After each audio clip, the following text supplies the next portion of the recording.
sublime e eterno amor de Deus.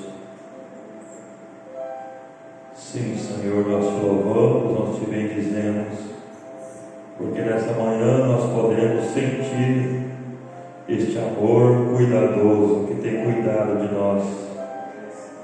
Podemos sentir o Senhor nos observando, atentando para aquilo que nós estamos padecendo e nos ajudando, nos encorajando, nos fortalecendo, nos curando, nos animando, nos dando mais do Teu Espírito. Senhor, estamos tão felizes, Pai, por termos um Pai que é tão cuidadoso com seus filhos. Sim, meu Deus, nós te louvamos, bendizemos e descansamos na Tua presença. Debaixo das Suas asas poderosas nos abrigamos e nos escondemos de todas as setas inflamadas de Satanás. Senhor, como o profeta viu aquelas águiazinhas que brincavam despreocupadas na campina, porque elas sabiam que lá do alto do monte tinha um olhar atento e tinha umas asas poderosas e umas garras afiadas para lhes proteger, Senhor. E assim estamos tão confiantes e descansados, porque sabemos que tem um Deus Todo-Poderoso que cuida de nós. Senhor, nesta manhã queremos, como águiazinhas, abrir nossas bocas espirituais e receber o alimento para a nossa alma, Senhor. Em nome de Jesus Cristo, inspira e unge a Tua palavra neste momento para nos alimentar, Senhor. Em nome de Jesus Cristo. Amém e amém. Podem se sentar, meus irmãos. Podem se sentar. Glória a Deus. Esta manhã eu quero fazer um breve compilado de uma sincronia das eras e dos selos. Na verdade, é uma continuação daquele estudo que nós estávamos fazendo antes de passarmos alguns dias falando sobre fé. Mas vamos voltar então a meditar sobre aquele assunto da cronologia. Mas nesta manhã então eu quero fazer uma pequena recapitulação a partir do início das eras, porque eu quero fazer um compilado, se Deus quiser, um breve resumo das eras, porque os 7 selos eles se iniciam com as eras, mas eles continuam depois das eras, O primeiro selo, o segundo selo e o terceiro selo estão exclusivamente dentro das eras. O quarto selo ele inicia na 7ª era e vai até o término de tudo. O 7º selo ele inicia na 1ª era e ele conclui, se encerra na 7ª era. E o 5º selo e o 6º selo, eles são para os judeus no período pós-igreja gentílica, Então hoje nós não vamos entrar nesse 5º e nesse 6º selo. No próximo escola dominical eu quero fazer assim uma análise escatológica do arrebatamento, para vocês verem tudo que envolve período arrebatamento e a volta de Jesus. E no outro final de semana então eu quero começar de novo, quero tomar um culto para cada selo, A última vez que nós estudamos sobre o selo, eu fui assim meio que na sequência, às vezes era 2, 3 selos e um culto. Então eu quero tomar um culto para cada selo. Nós vamos analisar cada selo e depois nós vamos voltar às eras, Por que eu estou falando na ordem invertida, né? Primeiro o selo, depois as eras? Porque na verdade, o irmão Branco pegou as eras primeiro que os selos.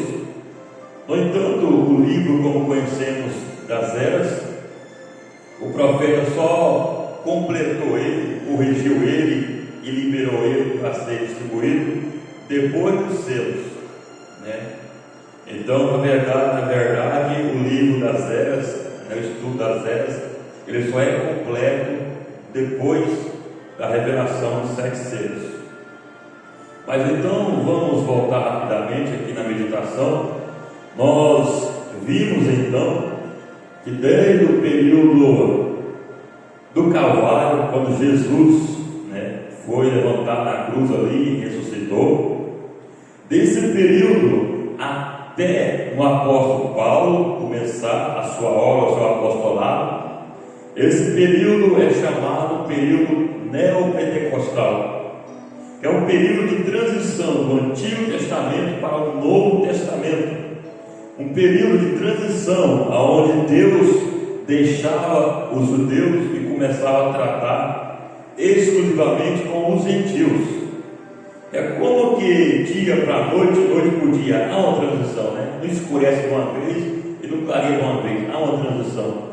E assim mesmo foi a transição do período dos judeus para os gentios.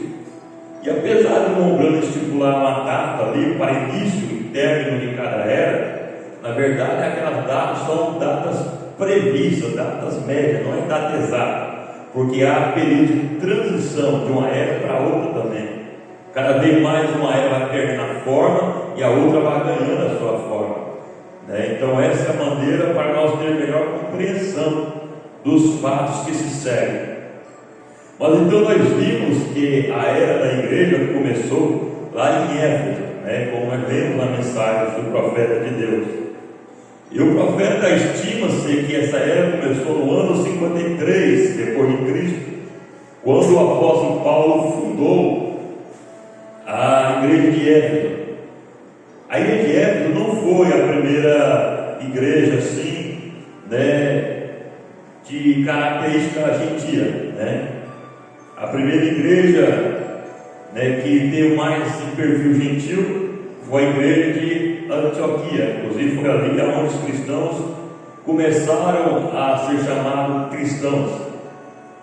E o principal fundador dela e o principal apóstolo, né, que fundou a igreja de Antioquia não foi nem Paulo, foi Barnabé, né? Só que ali então foi uma igreja que fez um elo de transição da igreja de Jerusalém para as demais igrejas judias. Então nós vamos ver que a Bíblia manda um recado para a primeira era, né? E esse recado para a primeira era está escrito em Apocalipse 2, verso 1. Eu vou ser bem resumido, tá? Como eu disse, eu quero chegar até a última era e compilar essas eras juntamente com os selos, né? Então eu vou resumir bastante. Mas essa carta então para a primeira era está em Apocalipse capítulo 2, do verso 1 ao verso 7. Ali Jesus ele dá algumas advertências para esta primeira era, e vou tomar apenas alguns tópicos porque eles realmente são muito convenientes para nós hoje, né? O primeiro tópico que eu quero tomar, né? Deus, né, no caso de Jesus, fala um elogio à primeira era. Ele disse: e pusestes à prova os que dizem ser apóstolos e não o são. Apóstolos que ficam enviados. E muitos naquela primeira era diziam ser apóstolos, diziam ser enviados de Deus, mas a igreja, ela colocava a prova aquele enviado. E a prova que ele colocava é a prova de Gálatas 1, verso 8, onde Paulo dizia: se nós mesmo, ou um anjo do céu, vos anunciar outro evangelho além do que já vos temos anunciado, que seja anátema. E a palavra anátema significa expulso, né? vomitado, né, reprovado. Então, qualquer pregador que chegava ali, pregando qualquer coisa que diferia do que Paulo pregou, eles os expulsavam da igreja, né? E hoje isso é bem próprio para nós, né? Nós precisamos ficar atento nisso, ficar atento em Gálatas 1, verso 8, porque existe aí, meus amados irmãos, até mesmo o pregador da mensagem, pregando, segundo eles, a mensagem, pregando doutrinas e coisas que diferem do que Paulo ensinou, que diferencia do que Paulo ensinou, né? E um dos mais famosos desses pensamentos é um pensamento que quer de toda maneira calar o quintuplo de Efésios, né? Eles querem desqualificar o quintuplo de Efésios. Eu vi no estado de um irmão precioso, né, um dirigente de uma igreja, né, no estado dele colocou ali uma palavra do irmão José Brana. O irmão José Brana dizia que o quintuplo de Efésios se resume no profeta, e que temos ouvir então o profeta, porque todo o quintuplo está no profeta. Tudo bem, mas o próprio profeta diz que ele não é pastor. Ele falou várias vezes: eu não sou pastor. Então, se o profeta não é pastor, então faltou um já no quintuplo. E dizer que isso faz com que nós tenhamos que ficar só com o profeta, isso desqualifica então a Bíblia. O próprio irmão Brana, né, ele falou várias vezes, quando foi perguntado: só o Senhor pode pregar, irmão Brana? Devemos ouvir só o Senhor? O irmão falou: misericórdia. O profeta falou: misericórdia, isso faria de mim um imprestável, um anticristo. Não, Deus tem aí os seus pregadores, os seus ministros. Porque se fosse para ouvir somente as fitas, como os nossos irmãos ensinam, por que o profeta então ordenava missionários e enviava, ordenava pastores e enviava, ordenava pregadores e enviava? Então por que ele enviou só o Tape Boy? Não, tudo bem, nós podemos ser extremistas. Eu acho maravilhoso o trabalho dos irmãos Tape Boy, né? Ele não é pregador, mas ele quer fazer uma coisa pela obra, ele quer evangelizar. Tudo bem, né? Nada contra ele pegar um pendrive lá, um cartão de memória do celular, chegar numa casa, né, e colocar lá no plano, nada contra. Não estou errado em fazer isso. O errado deles é pregar que só pode ser assim. Como é errado um adventista guardar o sábado? Não é errado. Se quer guardar, que guarde. Isso não condena ele. O que condena ele é ele achar que guardar o sábado é o selo de Deus. Enquanto Efésios 4, verso 30 afirma que o selo de Deus é o Espírito Santo. Então eles negam o Espírito Santo, dizendo que o sábado que é o selo de Deus. Aí está a blasfêmia deles. Agora, se eles crescem no Espírito Santo, se eles crescem no selo de Deus e guardassem o sábado, tudo bem. O irmão Branco também procurava guardar o sábado. O irmão Branco não fazia nada no sábado, nem no domingo. Eles se consagraram totalmente nesses 2 dias, né? Então não está errado, né? Mas temos que cuidar com os extremos. Outra coisa que Jesus dizia na primeira era, né, que serve muito para nós hoje, né? Tenho, porém, contra ti, Apocalipse 2, verso 4: tenho, porém, contra ti que deixaste o teu primeiro amor. Lembra-te, pois, de onde caíste, e arrepende-te, e pratica as primeiras obras. Vê lá na primeira igreja, assim que Deus colocou o apóstolo Paulo para dormir, a igreja começou a se esfriar.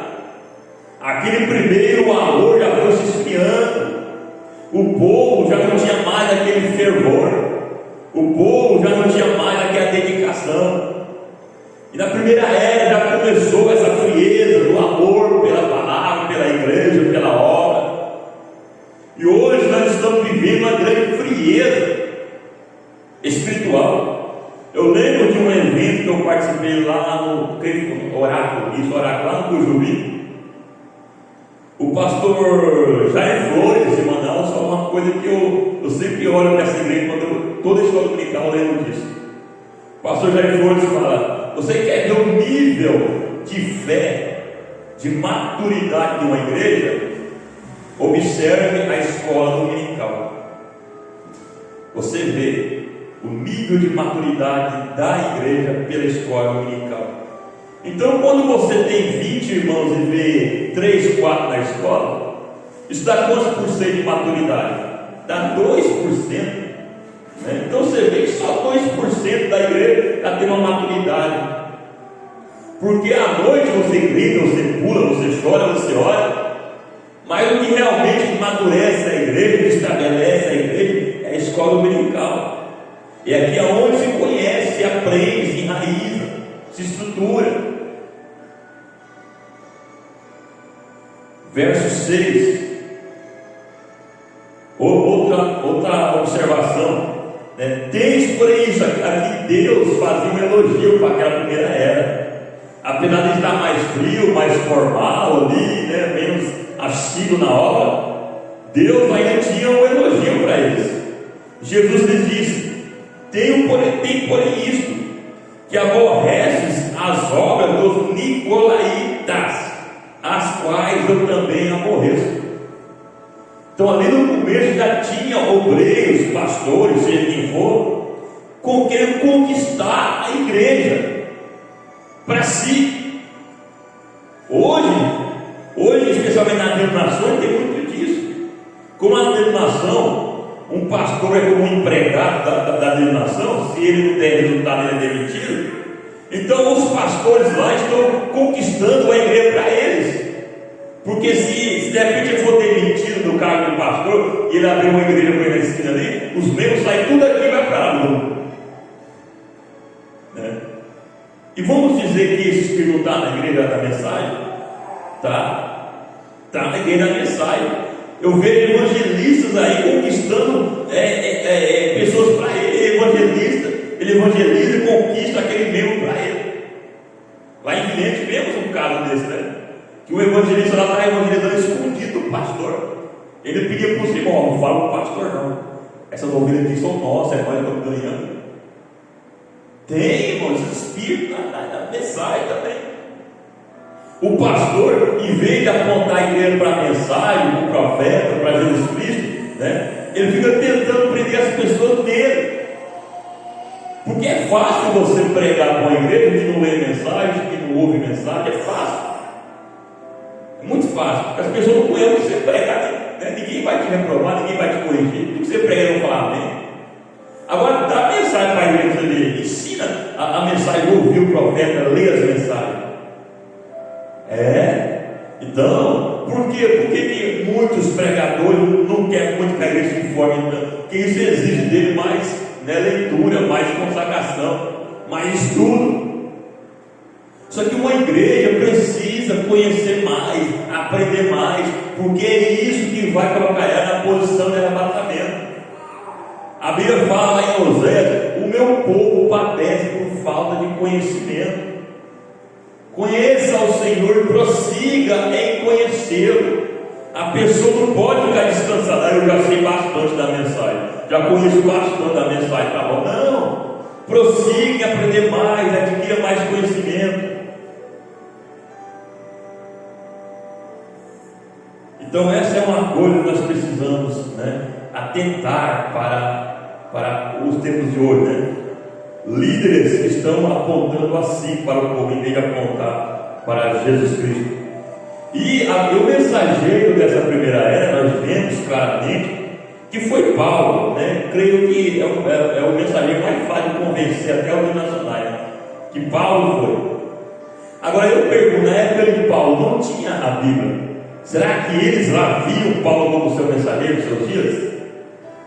Não. Você pode ver que Paulo constantemente nas suas cartas está defendendo o seu apostolado. Tinha muitos naquela época, né, judeus, apóstolos, que duvidavam do apostolado de Paulo. E Paulo ficava então apontando para os frutos do seu ministério.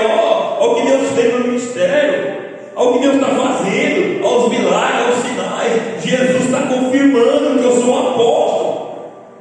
Jesus apareceu para mim, falou, me enviou. Do mesmo Paulo conhecer as pessoas, alguns poucos que criam que Paulo realmente era um profeta de Deus para seus dias. Eles não podiam ver. Isaías 49, verso 6, Deus, da boca de Isaías, profetizou que Paulo seria esse homem para aqueles dias. E Deus confirmou isso lá em Atos capítulo 13, verso 47. O Senhor disse para Paulo: eu te pus para a luz dos gentios, a fim de que sejas para a salvação até os confins da terra. Então todos os demais apóstolos, irmãos, todos, até Pedro, apesar de Pedro abrir a porta dos gentios, apesar de Pedro ter feito o primeiro batismo gentil, que foi na família de Cornélio, mas Pedro, assim como os demais apóstolos, eles foram apóstolos para os judeus, para Israel, para os judeus dispersos pelo Império Romano, mas não foram para os gentios. Tanto é que todos os apóstolos, se você ler a carta de Tiago somente, e esquecer as cartas de Paulo, e você ler somente a carta de Tiago, você vai entender que você tem que guardar a lei, que você é salvo sem guardar a lei. Mas porque o apóstolo Tiago fez aquela carta, não foi para os gentios, ele veio para os judeus esparramados pelo mundo. Ele é apóstolo para os judeus. Pedro era apóstolo para o judeu. O apóstolo para os gentios é Paulo. Gálatas 2, verso 7. Ele afirma que mesmo Pedro e os demais apóstolos reconheceram isso. Está escrito em Gálatas 2, verso 7. Antes, pelo contrário, quando viram que o evangelho da incircuncisão, ou seja, dos gentios, me estava confiado, Paulo falando, como a Pedro o da circuncisão. Ou seja, Paulo para os gentios, Pedro para os judeus. Porque aquele que operou eficazmente em Pedro para o apostolado da circuncisão, esse operou também em mim com eficácia para os gentios. E conhecendo Tiago, Cefas e João, que eram considerados como as colunas, a graça que se me havia dado, deram-nos a destra, ou seja, apoiaram Paulo. Não, realmente, Paulo, você é o apóstolo dos gentios. Deram-me a destra em comunhão comigo e com Barnabé, para que nós fôssemos aos gentios e eles à circuncisão. Então, graças a Deus, é por isso que eu leio e repito as cartas de Paulo. Por isso que eu começo a ler Atos dos Apóstolos, e eu começo a ficar mais assim, animado. Eu começo a ler a partir de Atos capítulo 9, onde o apóstolo Paulo entra em cena, porque além de haver nós, entrando em cena também. Aleluia! Glória a Deus! Então, simultaneamente com essa primeira era, simultaneamente com a ascensão de Paulo, a entrada em cena de Paulo, entra em cena também um sujeito bem sorrateiro, um sujeito que está no primeiro selo. Apocalipse 6, do verso 1 ao 2. E havendo o cordeiro aberto um dos selos, olhei e ouvi um dos 4 animais que dizia como em voz de trovão: vem e vê. E olhei, e eis um cavalo branco, e o que estava sentado sobre ele tinha um arco, e foi-lhe dado uma coroa, e saiu vitorioso e para vencer. Então, nessa primeira época, na primeira era, o diabo já veio e entrou na igreja. Só que ele entrou com um espírito branco, disfarçado. Até hoje, muitos interpretam que esse é o Espírito Santo na igreja, mas o profeta nos mostra claramente que esse é o espírito do anticristo na igreja, se passando por Jesus, inocente na igreja. O apóstolo João fala na sua primeira carta, capítulo 4, verso 3, está escrito, está dizendo assim: que todo o espírito que não confessa que Jesus Cristo veio em carne não é de Deus, mas este é o espírito do anticristo, do qual já ouvistes que há de vir, e eis que já está no mundo. Então tem muitas pessoas aí esperando o anticristo vir, aparecer. No entanto, o anticristo já está aqui, desde os tempos dos apóstolos, de João, de Paulo, já estava na igreja. E certo é, meus amados irmãos, que ele continua operando, porque esse espírito, ele trabalha primeiramente de uma maneira nicolaíta, uma maneira conquistadora. Então, meus amados irmãos, isso é triste dizer, mas um pregador, mesmo que o Espírito Santo, o profeta fala, que a pessoa, mesmo que tenha o Espírito Santo, na alma, está selada para a salvação, ele tem um ventre espiritual, e ele pode conceber de demônio. Então, a pessoa, mesmo sendo selada no Espírito Santo, ela pode, às vezes, ser usada por demônios. Então temos que vigiar, porque às vezes nós pegamos hábitos, falamos coisas, fazemos coisas, que nós vemos atentamente, atentando para aqui, nós vemos que não é o Espírito Santo. Nós estamos sendo influenciados por um espírito errado. E um pregador, e uma pessoa, seja quem for, que começa a fazer o que eu acabo de falar aqui agora, uma pessoa que está tentando ganhar um membro para ele, a igreja para ele, conquistar as pessoas para ele está sendo influenciado, está sendo guiado pelo esse espírito do anticristo. Porque quem é que toma o lugar de Cristo? É o anticristo. Então não há intermediador. Não pode haver ninguém entre você e Deus, igreja. O único entre você e Deus não é seu pastor, não é homem algum, é Jesus Cristo. Efésios 2, verso 5: há um só mediador entre Deus e o homem, Jesus Cristo, o homem. Aleluia! Tudo que nós estamos aqui para fazer é apontar a direção para vocês, igreja, é para lá que é o alvo, é lá em Cristo, olha para Cristo.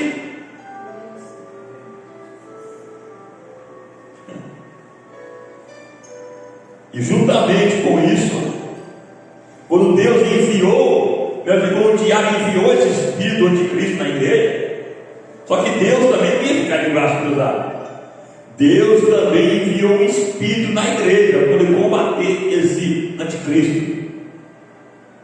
Apocalipse 4, verso 6. Olha como é que as escrituras vão acontecendo simultaneamente, uma sincronia perfeita.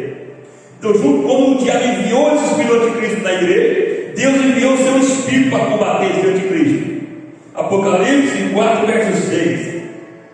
E havia diante do trono um mar de vidro, semelhante ao cristal, e no meio do trono e ao redor do trono, 4 animais cheios de olhos, por diante e por detrás.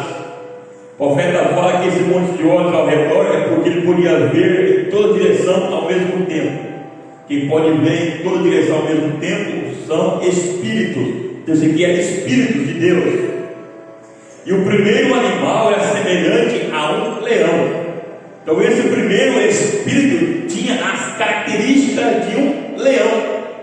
E Deus enviou esse espírito na primeira igreja para combater o anticristo, para ser uma igreja poderosa, sem medo, para ter poder e autoridade. É isso que fica o leão. O leão, quando ele ruge na selva, até os grilos, os insetos se calam. Tamanha a autoridade do rugido do leão na selva. O leão diz que é um animal que não existe medo mesmo. Todos os animais têm medo, por mais bravo que seja, tem um pouquinho de medo. E você pega o leão tem medo de nada. Não tem ninguém que consegue fazer um leão fazer cara de medo. Ele é como que fosse um pitbull mais perto dele. O pitbull é um bicho também que você bate nele, brinca com ele, você foca com o pessoal para a cara dele, não tem ninguém naquela cara dele. E assim é o leão. E a igreja primitiva é uma igreja sem temor. É uma igreja realmente poderosa, especialmente na figura do seu mensageiro. Paulo não tinha temor.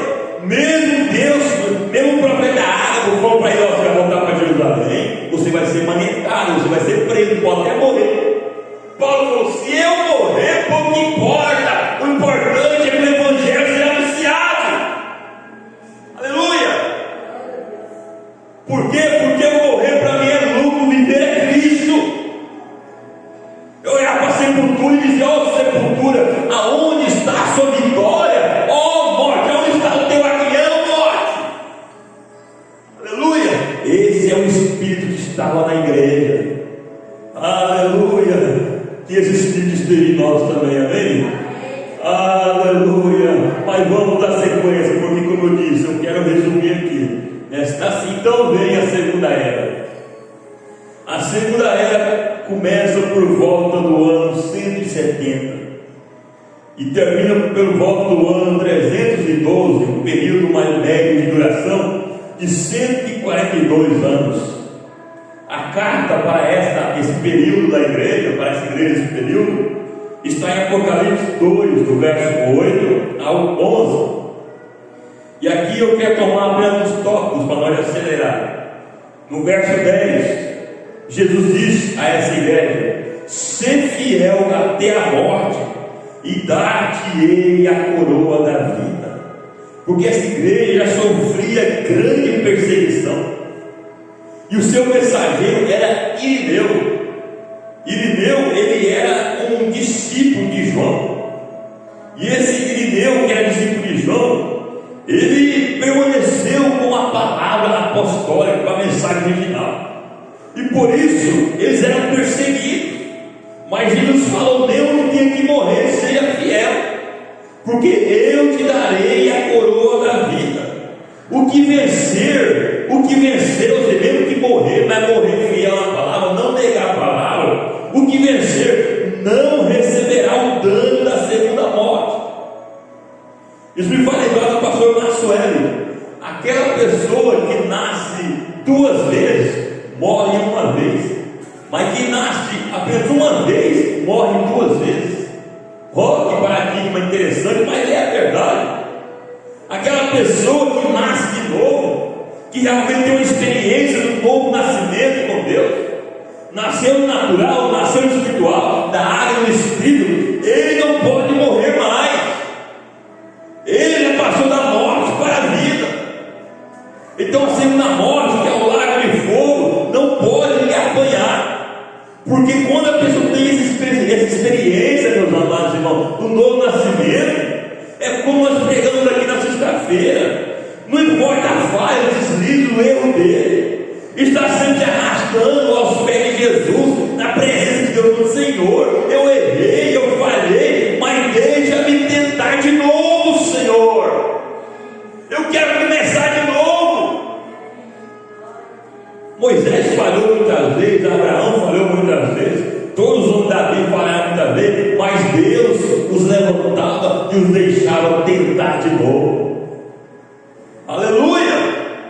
Então, um soldado na batalha, como o profeta, é a mensagem que nós lemos, assim como foi com Moisés, serei contigo a mensagem. O profeta fala aquela mensagem: um soldado, quando ele é ferido, ele não fica em cabisbaixo, chorando, se lamentando, tudo derrotado. Não! Um soldado mesmo ferido, ele pega a sua espada e vai para cima do adversário. Um soldado da cruz não é covarde. Ele toma aí ele é alvejado pelo diabo, é ferido pelo diabo. Não, ele não é covarde, não. Ele continua lutando, porque ele sabe que a vitória já lhe pertence. E ele sabe que ali que ele tombar no solo e morrer nessa vida, ele sabe que tem um corpo esperando por ele lá na glória. Há um tabernáculo lá, não feito por mãos humanas, mas feita por Deus, mediante a fundação do mundo. Aleluia! O profeta disse que quando ele foi na sexta dimensão, que ele viu aquele monte de irmãos lá dizendo: nosso precioso irmão branco. O profeta falou que lá estava a teofania, o corpo celestial de todos que creram, e ainda ia crer na mensagem. Então, minha irmã, quando o senhor lê aquela mensagem do profeta falando da sexta dimensão, e aqueles irmãos: oh, nosso precioso irmão, ainda bem que você foi, pode ter certeza, um daqueles é você. Você estava lá, eu estava lá, nós estávamos lá. Aleluia. Vamos pular, né? Terceira era de Pérgamo, do ano 312 aos 606, mais ou menos 294 anos de duração. Aqui o profeta, aqui Jesus Cristo está falando uma carta para esta igreja, Apocalipse 2, do verso 12 ao 17, é o recado de Deus para esta igreja. Eu sei as tuas obras e onde habitas, que é o trono de Satanás. Depois dessa era que estamos vivendo, essa era de Pérgamo foi a pior era. A pior era, que foi quando o diabo estabeleceu o seu trono na igreja. Que coisa! A igreja, que era para ter o trono de Jesus Cristo, porque a igreja é o reino messiânico, mas Satanás entrou e estabeleceu um trono na igreja para ele.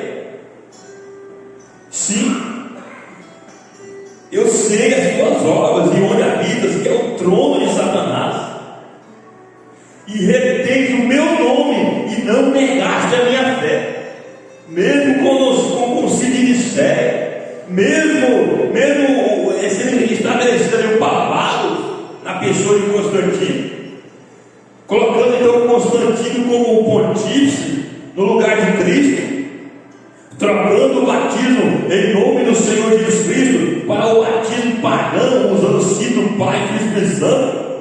Mas Jesus está elogiando aqui, ó, tinha alguns que ainda retinham o nome dele no batismo, e não aceitaram o batismo em nome do Pai, do Filho e do Espírito Santo. Eles batizavam em nome de Jesus Cristo, e eles não negavam a fé original. Eles permaneceram defendendo aquilo que os apóstolos de Jesus tinham ensinado. Eles não se dobraram para a doutrina romana da Santíssima Trindade.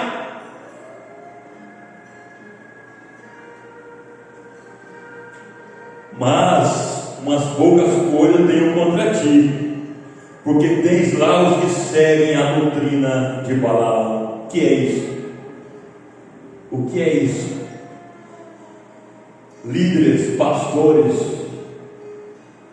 que negociaram a fidelidade da igreja com Jesus Cristo em troca de status, de posição com o governo, de tempos doados pelo governo, de reformas doadas pelo governo. Até então, no ano 325, a igreja gentia, ela não tinha templos, ela não podia ter templos, não tinha tabernáculos. Eles congregavam nas casas e escondidos. A partir daí, o Estado lhes ofereceu grandes templos, grandes torres, verdadeira armadilha do diabo. E esses líderes que tinham o espírito de Balaão, interesseiros, como nós vemos muito hoje, Jesus ensinou: receber de graça, dar de graça. Mas hoje os líderes aí só querem fazer alguma coisa pela obra se eles receberem por aquilo. Só querem fazer algo. Eu estava lá em Apuí, por exemplo, e lá eu preguei lá em duas igrejas lá, e os irmãos: quanto você vai cobrar? Eu falei: misericórdia, irmão, para trás de mim, que esse espírito.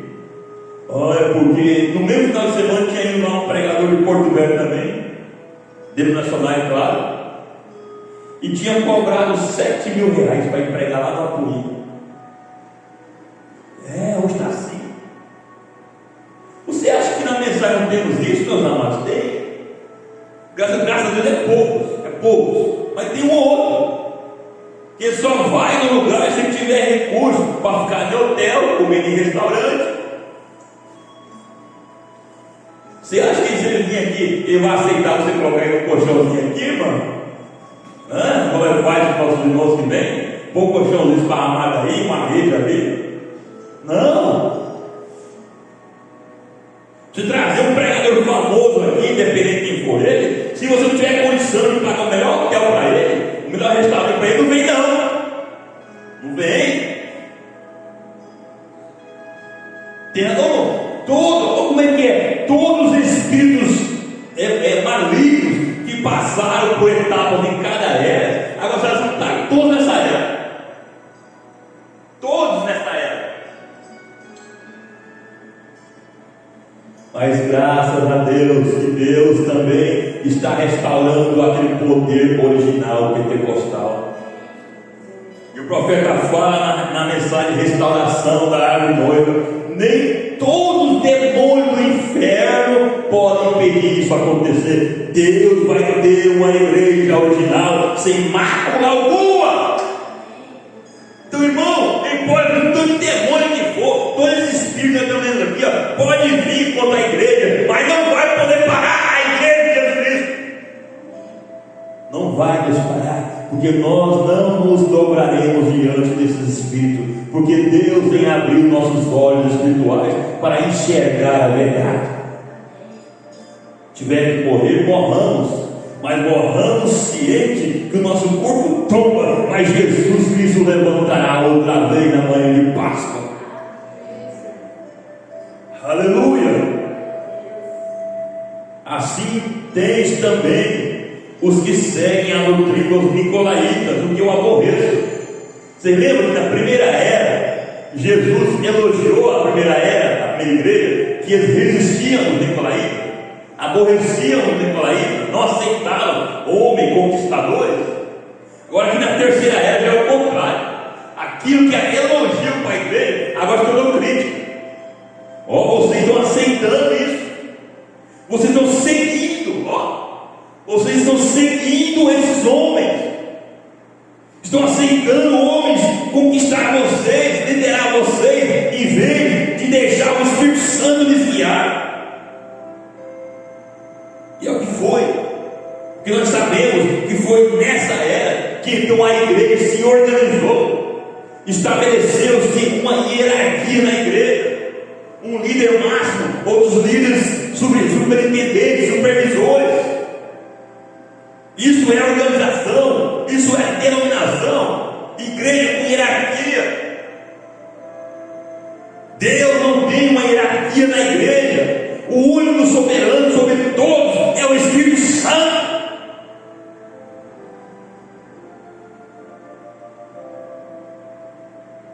E o seu mensageiro era Martim.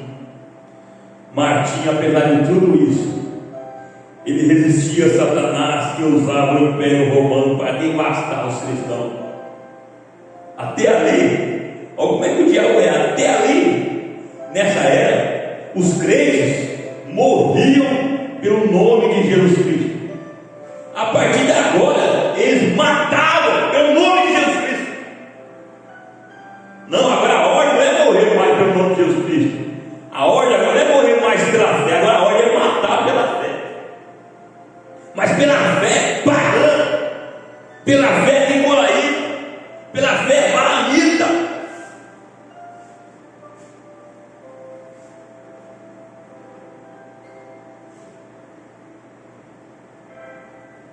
A mensagem, a voz de Deus nesses últimos dias, parágrafo 39.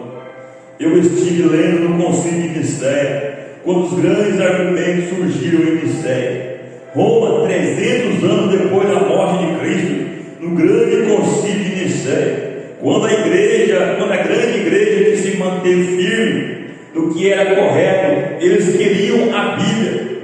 E os convertidos romanos da primeira igreja romana haviam injetado dogmas, como por exemplo o Natal.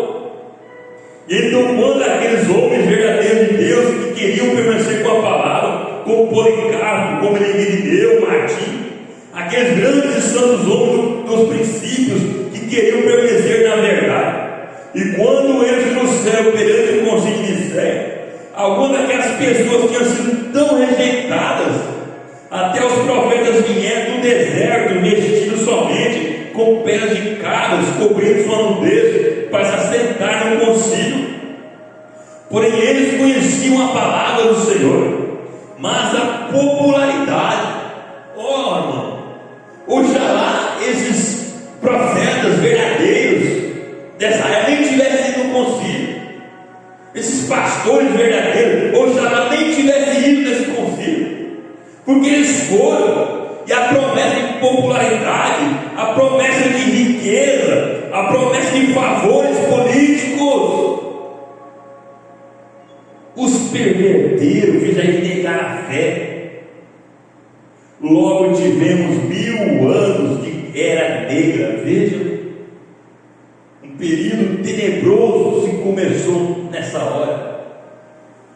Ora, um povo sem um líder realmente fiel a Deus padece. Assim como diz que o corpo padece por quê? O que a cabeça faz, o corpo padece, não é? Uma cabeça que não pensa, o corpo padece, algo assim, né? Nesse sentido, né? Então, o povo sem um líder realmente posicionado padece. Uma nação sem um presidente posicionado verdadeiro padece. Uma cidade, um estado. E uma igreja sem um homem ali posicionado realmente, ali a igreja padece. E esses líderes que é fiel de verdade, que é homem de Deus de verdade, é sincero de verdade, mas eles foram lá no terreno do diabo. O profeta fala: você não tem que ir lá no terreno do diabo, não, permaneça na sua posição, porque se ele vier aqui, então você os rechaça em nome do Senhor.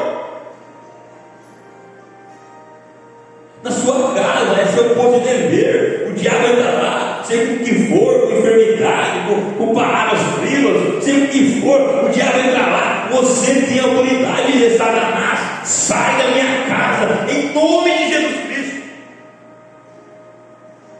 Agora você vai lá na casa dele, vai permanecer na casa dele? Sai da sua casa em nome de Jesus Cristo. Não, ele não vai sair, a casa é dele, ele tem direito. E então nesta era se abre o segundo selo. Nesta era se abre o segundo selo. Apocalipse 6, do verso 3 ao 4. E havendo aberto o segundo selo, ouvi o segundo animal dizendo: vem e vê. E saiu outro cavalo vermelho, e ao que estava sentado sobre ele foi dado que tirasse a paz da terra, e que se matassem uns aos outros, e foi-lhe dado uma grande espada. Então aquele espírito que era branco, que era inofensivo, que era apenas um pensamento, apenas uma ideologia, uma filosofia apenas, agora se tornou uma doutrina, obrigação, imposição. E agora esse espírito se tornou vermelho, sangrento.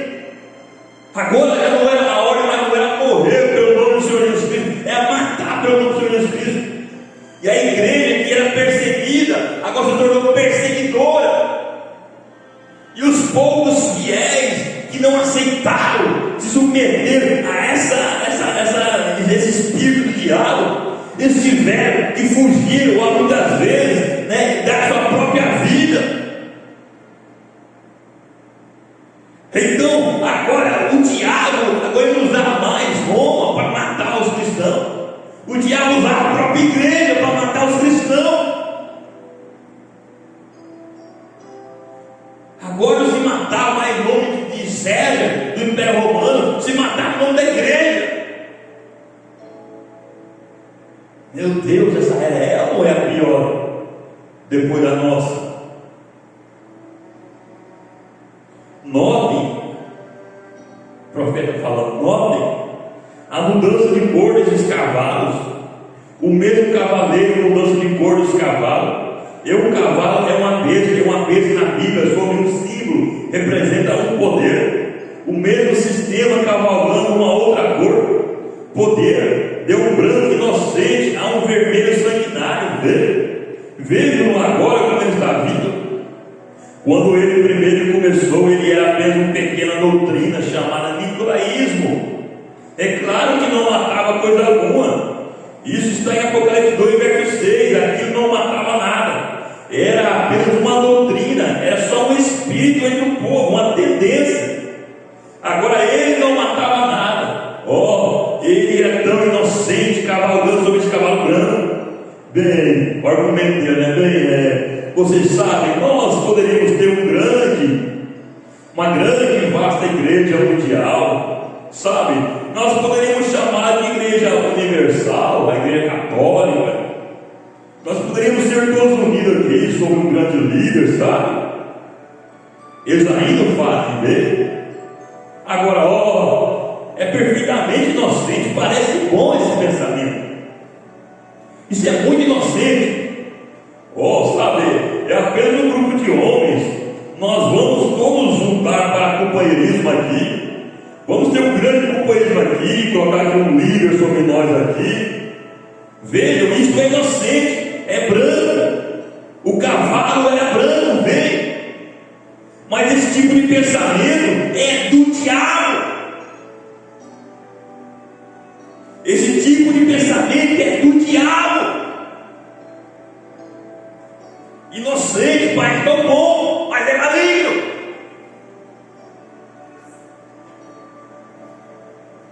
Então, quando esse espírito do anticristo se encarnou nessa besta vermelha, sangrenta, então Deus enviou outro espírito sobre a igreja, para combater esse espírito assassino, esse espírito sanguinário que estava na igreja, perseguindo o povo de Deus. E Deus enviou o espírito que está em Apocalipse 4, verso 7, segunda parte. E o primeiro animal era semelhante ao leão, já vimos, o leão tinha vindo na primeira era. E agora veio o segundo animal, o segundo espírito. E o segundo animal semelhante a um bezerro. Agora o espírito que está na igreja não era mais de confrontar como o primeiro, de pregar com ousadia, confrontar. Agora é um espírito de auto-sacrifício, de morrer pela palavra, de dar seu próprio sangue pelo nome do Senhor Jesus Cristo. É por isso que os irmãos lá no tempo de Nero, da igreja primitiva lá, irmãos, eles iam para as pilhas de fogo cantando, sorrindo, e ia para a guilhotina, ia ser decepado no pescoço. Ele apenas dizia: combati o bom combate, acabei a carreira e guardei a fé. Desde agora está me preparada a coroa da justiça. Aleluia! É outro espírito agora, um espírito fazer a igreja querer morrer pelo nome do Senhor Jesus Cristo. E o sangue dos mártires é os sementes. E quando aqueles idólatras que tinham seus deuses pagãos viam aqueles crentes verdadeiros morrendo, cantando, felizes, sem nenhum olhar, não tinha semblante de preocupação, de dor, é semblante de gozo, de alegria apenas. E esses pagãos diziam: nós queremos também um Deus desse, um Deus que tira até o medo da morte. O nosso Deus, quando tem uma dorzinha, uma gripezinha, uma doencinha, está ficando desesperado, e nós oramos, e clamamos, e rezamos, e Ele nada vai por nós. Mas o Deus desse povo, os cristãos, faz eles não temerem nem a morte. E essa era a pregação da igreja nessa época, testemunho, aleluia. Essa é a nossa pregação, a maior pregação. Eu costumo dizer para as irmãs, vocês irmãs, andando na rua aí, vocês pregam muito mais do que eu posso pregar aqui ou com essa caixa de som na rua aí. Porque muitos passam, só escutam o barulho, mas nenhum que eu estou falando. Agora vocês passando na rua aí, não tem quem não pode ver vocês. E vocês são um trovão nessa cidade aí. Não vai ter ninguém nessa cidade que vai chegar lá no céu: eu nunca ouvi pregar. Não, é verdade, você nunca ouviu pregar verbalmente, mas você viu pregações silenciosas que falavam mais alto que o trovão, verdadeiros testemunhos. Aleluia. Quarta era de Tiatira, do ano 606 até o ano 1520. Esse terrível período tribuloso, a tenebrosa Idade Média. Essa era tem uma duração média de 914 anos. E a carta para esse período está em Apocalipse 2, verso 18 ao 29. Então eu vou pegar apenas alguns tópicos aqui dessa escritura que eu passei para vocês. Vou pegar um tópico aqui no verso 19. Jesus elogiando essa igreja, essa era de Tiatira. Eu conheço as tuas obras e o teu amor, e o teu serviço, e a tua fé, e a tua paciência, que as tuas últimas obras são mais do que as primeiras. Oxalá se todos nós fôssemos assim, né? Vocês lembram que a primeira era começou fervorosa, mas assim que Paulo adormeceu, foram esfriando, perdendo o primeiro amor. Esta era aqui Jesus dá um elogio, porque elas fizeram o contrário. Elas começavam ali meio capengando, mas conforme o tempo ia passando, mais eles iam fervorosos, mais eles tinham mais fé, mais eles iam amando a palavra. Oxalá nós assim, né? Cada ano que passar nós ficasse mais fervoroso. Cada ano que passar nós amasse mais a Jesus Cristo. Porém, ainda assim, Jesus tinha algo contra ela. E dizia: apesar de você se tornar mais crente, mais fervoroso, eu tenho contra ti o tolerais que Jezabel, mulher, se diz profetiza, ensine e engane os meus servos, para que se prostituam e comam dos sacrifícios da idolatria. O que é que Jesus está referindo aqui? Jesus está dizendo que nessa época, a igreja do Senhor Jesus Cristo, nessa época, eles toleravam essa mulher que seria profetizada, eles toleravam a igreja romana, eles não combatiam a igreja romana. Se você for ver na história, na verdade, eles habitavam em cidades subterrâneas, no deserto, escondidos. Eles não confrontavam a igreja católica, eles tinham medo da igreja católica. E muitos dos crentes verdadeiros que moravam nas cavernas, né, os verdadeiros crentes, alguns seus filhos, alguns daqueles, né, cansados das cavernas, não, eu vou para as cidades, eu vou fingir lá que eu sou católico, eu vou fingir que eu creio na igreja romana. O verdadeiro cristianismo naquela época era uma religião, como hoje tem as seitas secretas, né, as organizações secretas, né. Naquela época, o cristianismo, a verdadeira igreja de Deus vivo, era como que uma organização secreta. Se reuniam secretamente, moravam secretamente. E os que não habitavam lá nos desertos, nas cavernas, queriam habitar na cidade, eles eram crentes secretos. E eles fingiam então crer, né, na igreja romana, que fazia parte da romana. Só que muitos não apenas fingiam, aos poucos eles não seriam enganados, iam ser convencidos que pela igreja romana, e começavam a aceitar de fato, comer de fato. O que é isso? Eles começavam de fato a adorar as estátuas, se prostrar diante das estátuas, ter as imagens, as suas estátuas, as suas casas. E não tinha nenhum pregador daquele tempo, um pastor, que tinha coragem de ir lá na casa desse irmão que estava desviando, começando a adorar os ídolos, que o irmão não faz isso. Isso não é paganismo, isso é anátema. Salmo 115 fala que todos que adoram o ídolo se tornam como tal. Não, ninguém tinha para fazer isso. Todo mundo fazia vista grossa, né? Fingia. E Jesus estava reclamando deles. Você tolera essa igreja, você tolera essa mulher que se profetiza. Sim, eis que porém essa profetisa, essa igreja, eu vou pôr ela numa cama, e sobre os que adulteram com ela virá grande tribulação. Vê o que é isso, irmão? Aqueles irmãos que criam na verdade tinham a revelação que a doutrina romana era falsa, mas eles, para poder conseguir um emprego na cidade, conseguir morar na cidade, para conseguir ter uma vida minimamente tranquila, eles adulteravam com a igreja, eles fingiam ser da igreja, eles prostavam que era da estátua, mas seu coração sabia que era errado, ele cria na verdade, ele sabia onde tinha crente verdadeiro,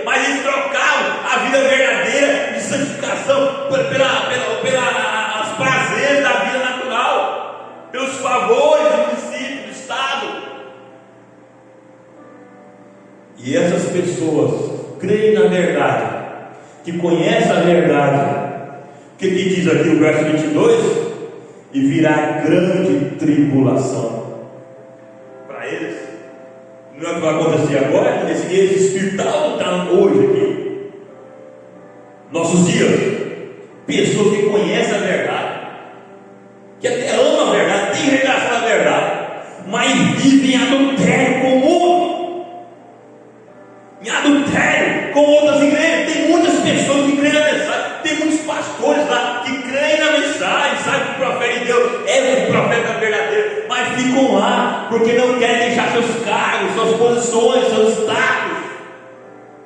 Estão em idolatria lá, em adultério, lá adulterando.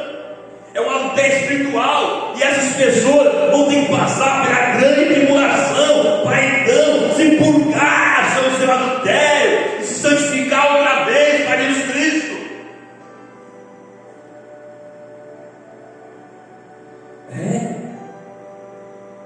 Quantas pessoas, eu vou falar com nós aqui, meus amados irmãos, quantas pessoas vêm na igreja, tomam a ceia, ô Jesus, eu te amo, o Senhor é meu marido, obrigado, o Senhor me dá saúde, o Senhor me dá trabalho, me dá família. Porque o marido me dá tudo para a esposa, né? Teoricamente tem que ser assim, né? E Jesus dá tudo para a sua esposa, que é a igreja. Só que aí a sua esposa não sai lá fora. Meu marido só me vê lá na igreja, aqui ele me vê não, aqui eu posso tomar um golo, aqui eu posso assistir uma novela, aqui eu posso. Adultério espiritual, pessoas adulterando espiritualmente. É isso que a Bíblia está falando. Os adúlteros passarão pela grande tribulação.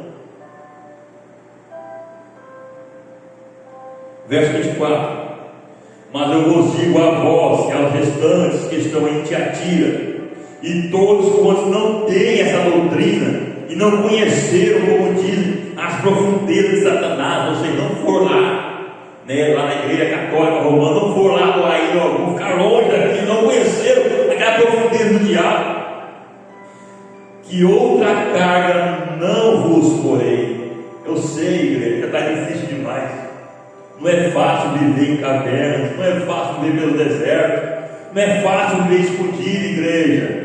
Eu te entendo, por isso não vou pôr mais cargo algum sobre vocês, apenas retenha o que você já tem, mas o que retém até que eu venha. Verso 25: mas o que você já tem, retém até que eu venha. Não vou te pedir mais nada, apenas guarde o que você tem.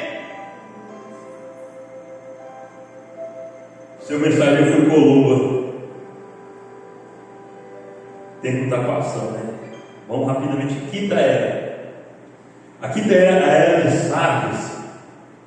Iniciou por volta do ano 1520 e durou até por volta do ano 1750, uma duração média de 230 anos. A carta para essa era está em Apocalipse 3, do verso 1 ao verso 6. Eu sei as tuas obras, que tem nome de que vives, está morto. Vê? A igreja tinha nome de que era cristã, nome de quem vive, mas a igreja estava morta. Lembra depois o que tem recebido e ouvido, e guarda-o e arrepende. Lembra-se o que preguei, o que os meus profetas ensinaram, lembra-se o que os apóstolos ensinaram, lembra o que Jesus ensinou. Observe que a sua doutrina está toda errada. Volta, arrepende-se, volte à palavra original.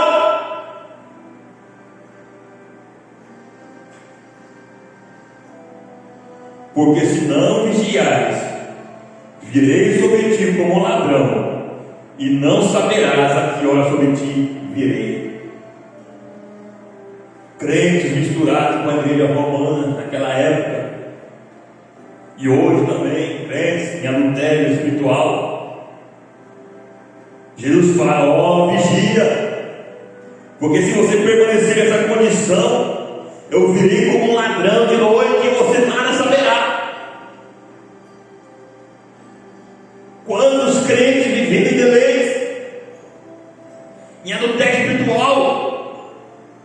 que vão ter a terrível surpresa um dia de chegar na igreja e ver a igreja fechada. Vira outro dia fechado, outro dia fechado. Telefone do pastor não atende, telefone do irmão fulano não atende, fechado. Cadê esse povo?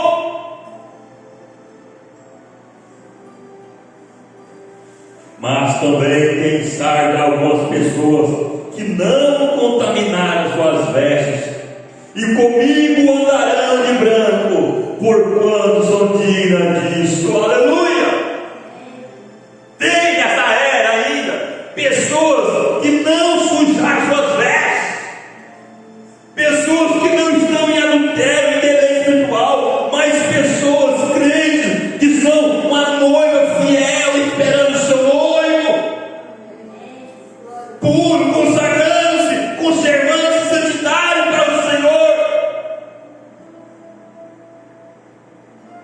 Deus tem esses. É verdade, é pouco, mas tem. Eu creio que temos aqui, né? Aleluia! Eu posso olhar para cada um de vocês, mas graças a Deus, aqui tem um grupinho que não sujou suas vestes. Diante de Deus está com as vestes brancas, sem mancha alguma. Aleluia! Seu mensageiro foi Lutero, né? Lutero é o mais conhecido, né, desses, fora Paulo e irmão Branco, né? Então, Lutero começou a fazer aquilo que Deus mandou ele fazer, aquilo nós lemos. Começou a lembrar do que os apóstolos ensinaram, lembrar do que as escrituras ensinam, e começou a trazer de volta aquelas verdades, começou a trazer de volta a palavra original, para que então a igreja, aqueles que já tinham se esquecido das verdades, pudessem se arrepender e voltar à palavra original. Graças a Deus. Então, simultaneamente com essa era, abriu-se mais um selo, abriu-se um terceiro selo. Apocalipse 6, do verso 5 e 6: e havendo aberto o terceiro selo, ouvi dizer ao terceiro animal: vem e vê. E olhei, e eis um cavalo preto, e o que sobre ele estava sentado tinha uma balança na mão. E ouvi uma voz no meio dos 4 animais que dizia: uma medida de trigo por um dinheiro, e 3 medidas de cevada por um dinheiro, e não danifiques o azeite e o vinho. O que quer dizer isso? Alguém sabe? Não vamos perguntar, vai demorar, né? Eu creio que muitos sabem, né? Mas só para aqueles que de repente não sabem ainda, ou talvez até assistir, né? Aqui, então, é quando a igreja começou a cobrar por alimento espiritual. Vê? Esse alimento natural aqui, ele tipifica o alimento espiritual. Então a igreja romana começou a instituir, né, cobranças por tudo. Para uma oração tinha que pagar, para ir para o céu tinha que pagar, para sair do inferno tinha que pagar, para ser um culto tinha que pagar, tudo é pago. Agora, igreja, esse espírito está onde está na revelação? Quase tudo lá é pago. Você quer ser curado? Ó, faz aqui um voto tentando. Você quer uma casa nova? Faz um voto, dê a casa que já tem. Quer um carro novo? Dê o carro que você já tem. Quer uma moto nova? Dê a sua bicicleta. Tudo tem que dar. Lá, se você não der, você não recebe nada. Herdaram esse espírito da sua mãe, a igreja romana, porque elas são as filhas da grande prostituta. Só que tem uma coisa: o diabo só pode fazer, o diabo só pode ir até onde Deus permite. E Deus diz: ó, tudo bem, você pode fazer isso aí mesmo, compra o que você quiser, vende o que você quiser, mas tem uma coisa: não danifique o azeite e o vinho. O que é isso? O azeite é tipo do Espírito Santo. Aquele que tem o Espírito Santo não pode ser corrompido por esse espírito do diabo. E o que é o vinho? A revelação. Aquele que tem a revelação da palavra não sucumbirá a essa doutrina do diabo. Aleluia! O diabo não pode tocar você que tem o Espírito Santo e a revelação de Deus. O mundo pode cair aos pedaços, as igrejas podem estar poderosas como for, porque Deus proibiu você ser tocada. Aleluia! Então já é um decreto. Quem vai quebrar essa palavra de Deus? Não toque na minha filha Silvia, não toque na minha filha Angelina, não toque na minha filha Jennifer, não toque no meu filho Valdir, não toque no meu filho Leonardo, porque eles têm o meu ausente e meu filho. Aleluia! É por isso que eu não tenho nenhum temor de trazer aqui qualquer irmãos que, mesmo que pregue uma doutrina meio distorcida para lá, eu não tenho medo de deixar eles pregar, não. Pode pregar, porque eu sei que esse povo é revelado, nada vai confundir eles. Aleluia, aleluia. E então, quando o diabo enviou esse espírito para a igreja, Deus também enviou mais um outro espírito na igreja, para combater esse espírito do compra e vende tudo. Apocalipse 4, verso 7, terceira parte. E tinha o terceiro animal o rosto de um homem. Aleluia. O profeta fala: o que é isso? É entendimento. O profeta fala: Deus enviou na igreja um espírito de sabedoria, de entendimento. E Lutero, compreendendo, viu que essas coisas eram erradas. Ele leu a Bíblia, ele viu que essas coisas de purgatório, de indulgência e tudo aquilo que a igreja romana estava praticando era errado. E Deus também tem aí nessa era pessoas com esse espírito de sabedoria para ver e entender o que é certo e o que é errado. Aleluia! Assim como esse espírito de diabo de vender as coisas espirituais ainda está imundo nas igrejas nacionais, esse espírito de Deus, com a cadeia do homem, ainda está na sua igreja verdadeira.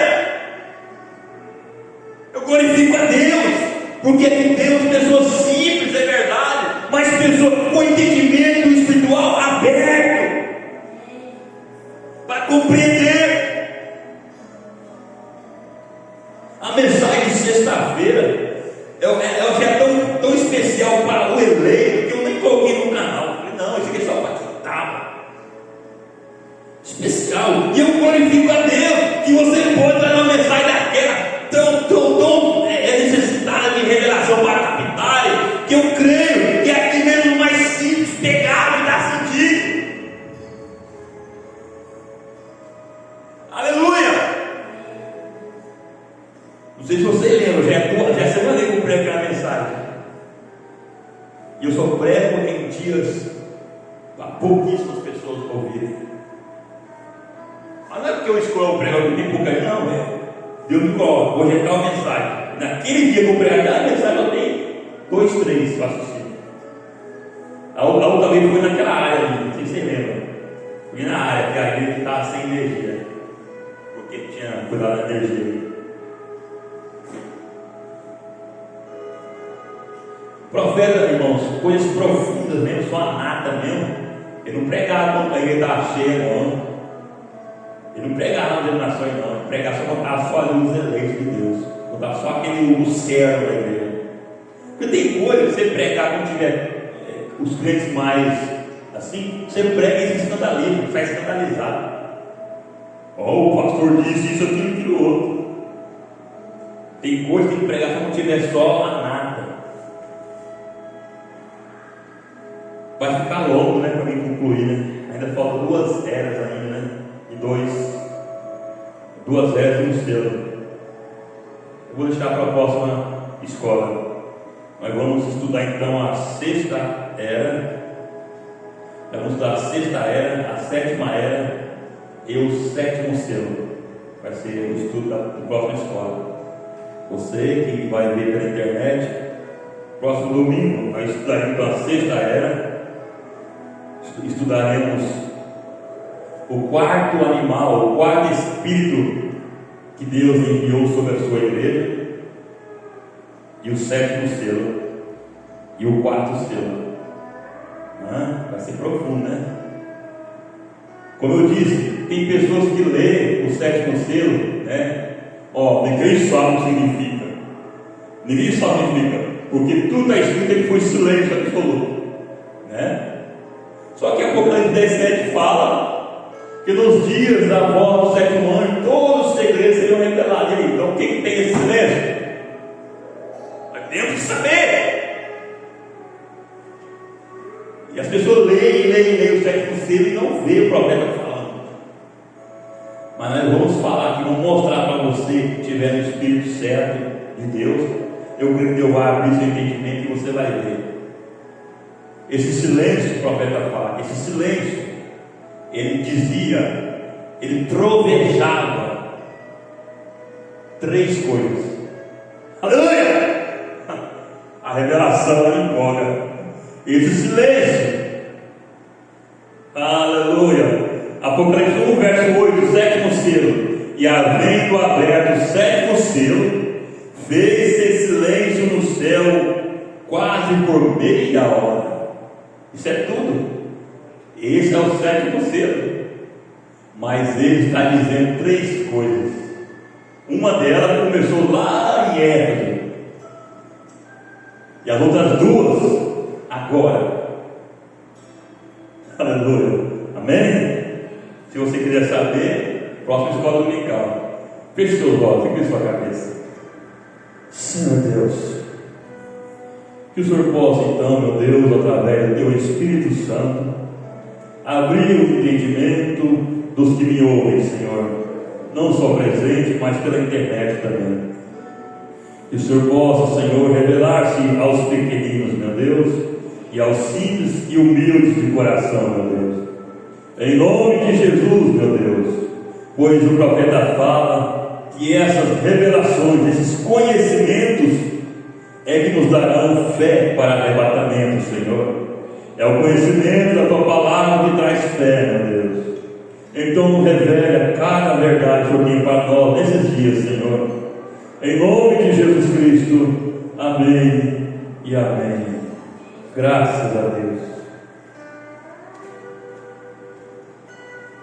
Glória a Deus.